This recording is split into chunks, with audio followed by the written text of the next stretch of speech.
Hey everybody. So I want to talk to you today about a tool which has been in my bag for a while that I've never actually used until very recently, and I discovered that it has incredible applications, and that is the humble air wedge. So what I have in front of you is a door which by all rights seems like it should be able to be traveler hooked. However, if we zoom in here, you can see that the dead latch is slightly engaged right here. And if I take my traveler's hook, I'm not able to slip that latch.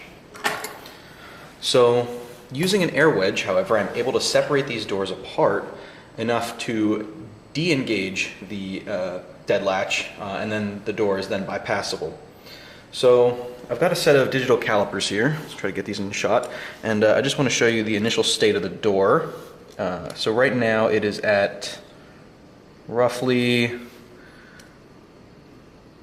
a quarter of an inch in separation. So then we are going to take our air wedge. We are going to place it above the door. I'm going to try to do this so that you guys can maybe see something. We're going to place it above the door, the actuator, and we are going to pump it up, and that's probably good enough. I'll just leave that over there.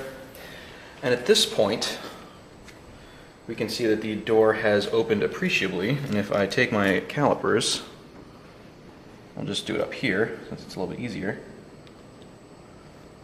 I'm coming in at 0.27 inches, so just that little bit might be enough, to the point where if I take my traveler's hook, let me see, rearranging myself here, you can see now that that latch is completely disengaged. So in order to bypass this door, take the air out of the bag, remove the bag, and the door is open. So the air wedge is a great tool that has multiple uses. This being one, you can also use it for opening doors up to enable double door tools, and also lifting doors up enable to use underdoor tools. So let's take a look at that as well. Okay, so here we have a set of double doors which have a set of crash bars on the other side.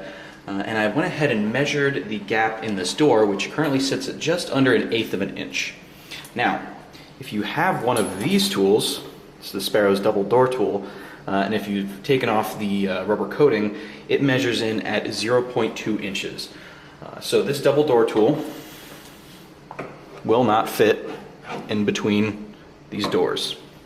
So what we can do is install our air wedge, and I'm going to go ahead and install it just above where the crash bar is, making sure to tighten down the airlock, and then we'll just pump it up.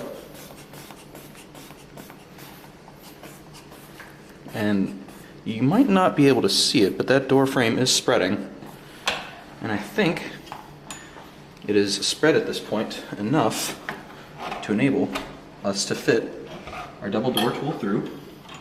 Now at this point what I'm going to do is I'm going to depress the crash bar, and sometimes you might need to release tension from the bag, but in this case the door opened by itself. So that's another application in which you can use an air wedge in order to separate doors, to enable other bypasses.